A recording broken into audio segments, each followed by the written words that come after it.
Welcome back to Where Rovers Walk. Not a happy discussion this week. We're reviewing all the social media takes from the loss to Derby, and they don't make very good reading. Welcome back to Harry and Mark, and we're grateful for having you along, of course, with us as well. Tommy says that is now our season over. Absolutely unforgivable today. There was no quality, no response, and no heart. We've been beaten by the worst team in the league, who haven't not won a game this year. They've not scored the last 4, and they're going to be in League One next season. It's unbelievable, but that is Blackburn Rovers for you. So, of course, we're talking about, is it Rovers season over? And some reason the fans are on the manager's back already. Is that fair? We're talking also about wages and which size would we like to come up from League One. We've got Harry and Mark, of course, back with us. Tom and Jason are away this week. We'll have them back next week. Mark, hard to know where to start with that. I mean, the defending for the first 2 goals. Just talk me through it. What can you say? I mean, obviously, if you've seen it, it was just shambolic. The worst start we could have made. Like I said, I mean that tweet then just summed it up perfectly. Really, I think how everyone felt after the game on Saturday, and I mean, Derby hadn't scored at home since Boxing Day, and I was talking to a few of the Derby fans before the game, and I said to him, listen, I wouldn't be surprised if you get a result against us today. Just wasn't confident about it at all. But to go 2-0 down in 6 minutes, the defending, the goalkeeper, it was just calamitous. It really was. And John Eustace probably done his own work, if anything. He probably knows that Rovers start slow in games.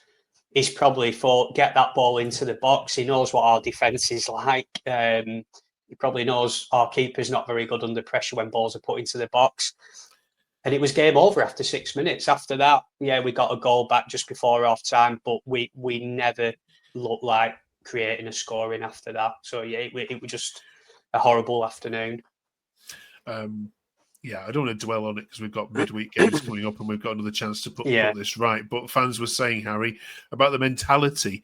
Not Your Business says, what was the prep for the game? Was it a week-long mess up? Yeah, it was just disgusting. Tired of the players losing the plot as soon as we get anywhere near those playoffs. An absolute weak mentality. We've seen this before, Harry, haven't we? A couple of seasons ago. Here we are again. Is there a mentality issue with Rovers? I don't know. I don't know if it's the mentality or I mean, there are sort of other factors at play here. We've got to consider for the pretty much all this season, we have been overperforming our expectations. And I mean, we were a team that came just survived relegation on last game of the season last year. So we have been punching above our weight for a while. But yeah, it's really frustrating that, because I remember talking about a few weeks ago, we had a really nice run on paper, and it was a chance for us to set some ground apart from between us and the rest of the chasing pack. And now we've had some bad results against the teams that we should beat. But we've said this about Rovers. These are the games that Rovers tend to not perform well in when we expect we should have beaten them. I mean, in fairness, we should have seen this coming. If anyone is going to know how to beat us, it's going to be the manager that has been in charge of us for the last year. It was really disappointing because it really felt like an opportunity to certainly keep pace, if not make ground up on the rest of the chasing pack. But yeah, we've found ourselves further adrift. But to try and say somewhat optimistic, it's a really sort of, no one wants to be in those playoffs this season. It's a really topsy-turvy between that 4th, 5th and 12th. The first tweet said that the season was over. The season's not over. If we put 3 wins on the spin, which could happen in this league, it's so unpredictable, then we're right back in the mix. But yeah, I mean, it was a really disappointing one to take. The performance really poor. Should have expected a lot better with the fans and the atmosphere, and it was supposed to be a big old, we'll go and show him what he's missed out on, and he's made us look a bit like a mud. So yeah, it's a bit disappointing. Yeah, 4,000 away fans, making noise and all over in 10 minutes. Very disappointing. The manager's getting some criticism, Mark. I know this is Yeah. harsh, two games in, but we have to go through the crazy side of social media as well. Yeah. Ben says, as a manager who clearly hasn't any ideas, we haven't seen such a poor team spirit and performance in a long time. At Norwich, we were so bad. Today, just less said the better. Playoffs are gone. Oh, the Venky's trying to stay in this league forever. Yeah, it's not been the best of starts, has it? That Norwich game was a bit uninspiring. That was poor. And in his post-match interview, I think he said the game was gone after 6 minutes. That doesn't help him either because, like somebody rightly pointed out, what about the other 90? Yeah. What's your early readings on this? Yeah, I mean, it's really difficult to judge a manager after 2 games, and I'm never in the process of looking to do that. However, the 2 games I've been to both games, and we have looked void of ideas, really. Obviously, I think what comes with Ishmael is a bit more direct, and you can see that. But there seem no pattern of play at the minute. But it's really difficult. It's hard to, like I said, it's hard to criticise a manager after 2 games. From what I saw on Saturday, and I know we've just mentioned about the players, is it a mentality, this and that? I think with Eustace leaving, it's just completely derailed our season now. And I think the players, it's deflated them. So I think whatever manager was coming in, it's going to be really difficult for him to follow what was already put in place. But there hasn't seemed that same intensity when we haven't got the ball in these first 2 games. So yeah, I've not been overly impressed, and even like I said with his pre or post match interviews, he doesn't come across inspiring. Where Eustace used to, he'd make you believe, even last season when he came in and we were struggling, his positivity was there from the beginning, and he no, we're going to go out, the players are going to give it their everything. So yeah, we'll just have to see, but it's going to be an interesting few games, I think, coming up now. If we can get points on the board in the next couple of games, it's still all to play for. But yeah, it's certainly not been an inspired appointment, I don't think. Yeah, let's hope we can turn it around. One last one on it. No plan B, says Peter Strun. Harry should have been more direct at the start of the second half to put them under pressure. No urgency, no players thanking anyone on, no runs from midfield, 2 static 10s dropping too deep, 2 deep passes along the back 3. Absolute rubbish. I mean, God, were there any positives, Harry, from what you've seen and read? Well, not really in terms of positives. It's not been a great start at all. But I mean, the problem is because he wasn't the manager that people wanted, sort of when this happened a month and a half ago. That's kind of become a stick to beat him with, I think, to a certain extent, that they're more sort of. I think if we'd had the manager we wanted, say O'Neill was the dream target, we ended up with O'Neill, I think he'd have been given a little bit more leeway. But because this isn't the guy that we wanted, people are a bit sort of a bit eager to jump on him and sort of not give him the time. But it's really hard to take over a team middle of the season. Certainly remember when Eustace took over halfway through last season, we weren't particularly inspiring after his first few games. So of course it's still too early to judge, but it's not been a great start at all, because it was the things that we knew about him. He was sort of praised for his pressing and his intensity, but it's been almost the complete opposite about that. So specifically the first half of the Norwich game, I remember thinking, well, some centre halves here that are really. I mean, we know what Duffy's like at Blackburn. There's centre halves that are not the most mobile, and if you put them under pressure, you can make mistakes. But there was no intensity. You just let them have the ball. I couldn't really work out what the game plan was trying to be, and we talk about how, certainly when he had his Barnsley team, how he set them up in a structure and how they made them difficult to beat. But the shape for the Derby game, so it seems, was just a complete mismatch. It completely misread the game. So I wouldn't. There's not many positives to take at the minute, but of course it's still early days, and there's still 10 games of the season. So let's not lose faith. Absolutely. The fixtures this week have thrown up as well two two of the more struggling sides in Stoke and Cardiff as well. So fingers crossed in 7 days' time we'll be talking against 6 points and be right back up in the mix. Cheers for that, both of you. We're also talking about wages this week, though. Mark, it's been publicised that, well, I say it's been publicised. It's not obviously confirmed this yet, but Rovers, according to Salary Sport, are spending, well, predicted 16 million roughly in wages this season, which puts you, well, yeah, above mid-table, doesn't it? Exactly where you are in the league, really, isn't it, nearly? Does that surprise you at all? Yeah, it does a bit, if I'm being honest. I would have expected us to be in the bottom 7 or 8, to be honest, especially with obviously obviously budget on transfers, etc., and the investment.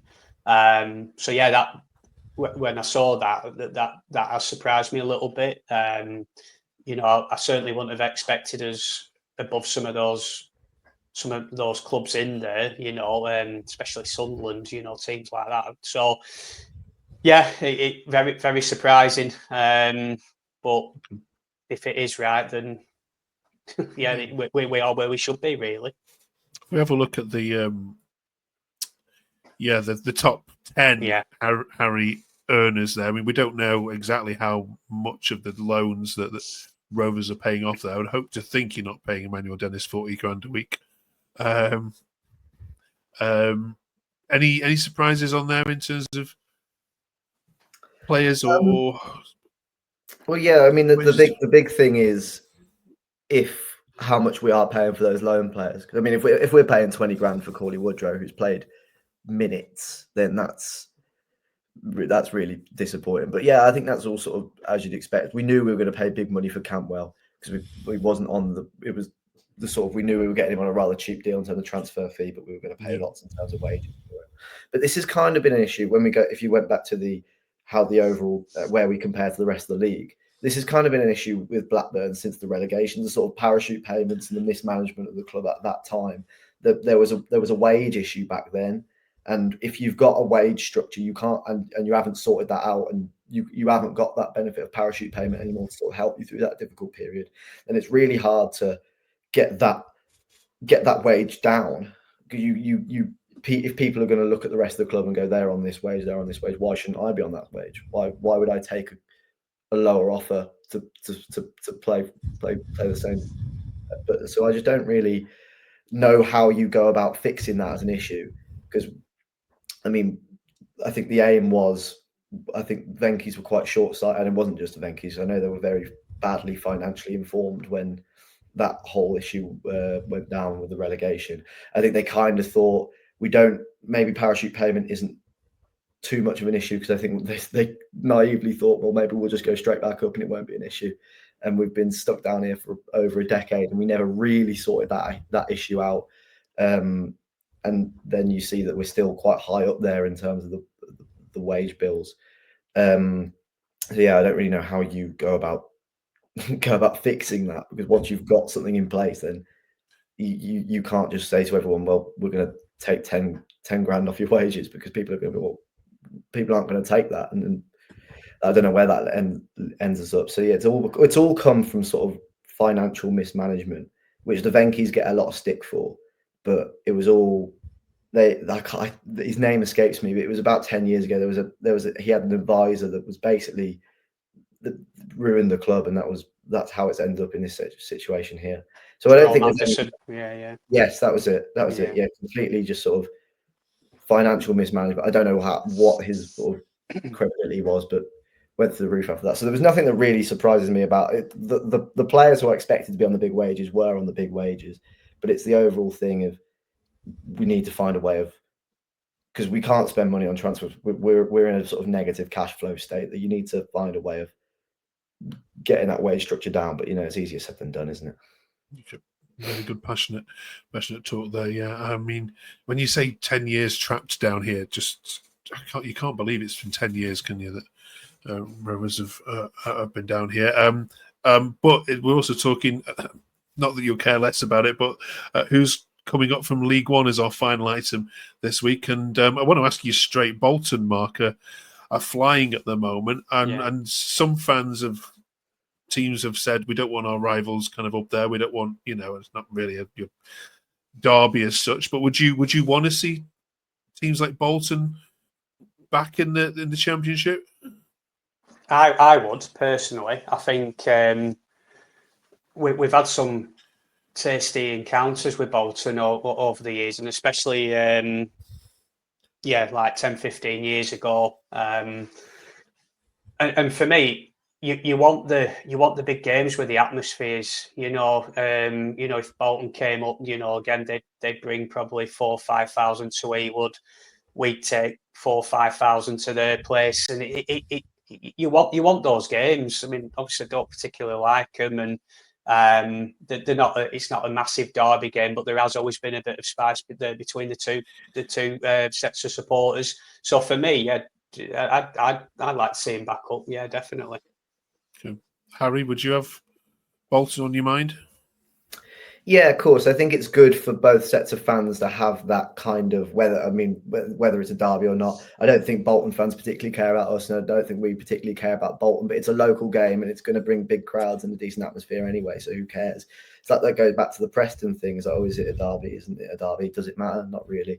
So yeah, I mean, it wouldn't be one that I'm looking like, oh yeah, when are we playing Bolton because it's the big game? But like, yeah, sure, a game that's half an hour down the road for most of the fans would get a big atmosphere in. I think that's always a good thing.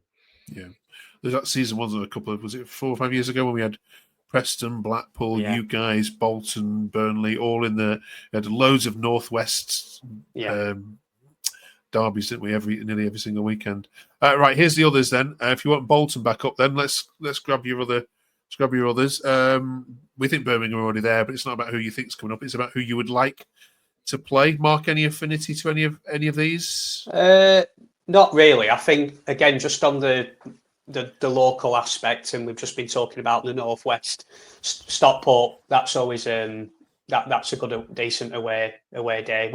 We played them earlier in the season in the League Cup away, and I went to that, and it's not a bad little ground, and again, it's only an hour up the road. So I think I'd like to see Stockport come up, and as I said, Bolton again. It's two local away games.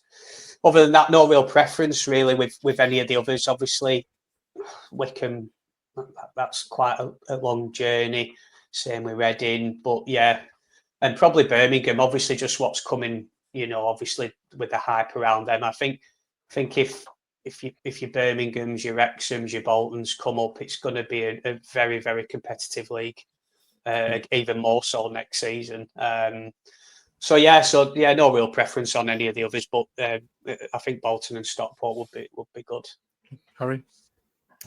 From a purely personal perspective, Birmingham are my local team. If you're one of these fans that you believe that you support the team nearest to where you live, then I would be a Blue Nose. I've got plenty of mates that support Birmingham. So yeah, I mean they're going to come back up, aren't they? And yeah, I'd like to have them back up. That's always a good day going to St Andrews or when they come to ours. Like Mark said, I've done Stockport. Stockport's a really nice little ground. I think it's quite nice to have sort of different teams in the Championship every now and then. Like I don't really care to have Huddersfield back or Reading, mainly because it's always an awful away day at both of them. I certainly remember Boxing Day against Huddersfield last season. It was absolutely horrendous. Yeah, it was. So Stockport would be quite nice. And maybe Wrexham. I've never done Wrexham, and the whole sort of Hollywood thing around it maybe would be quite an interesting to have them in the league.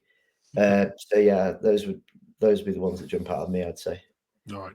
Brilliant. Let us know in the chat what you think.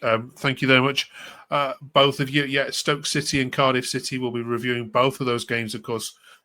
Next week you owe Stoke one as well, don't you? Because you played well against them in the midweek game, and they came and stole your points, and they aren't playing well at all. So I think you'll be all right there. Let us know what you think in the comments there. Thoughts on the wages, and we'll see you in 7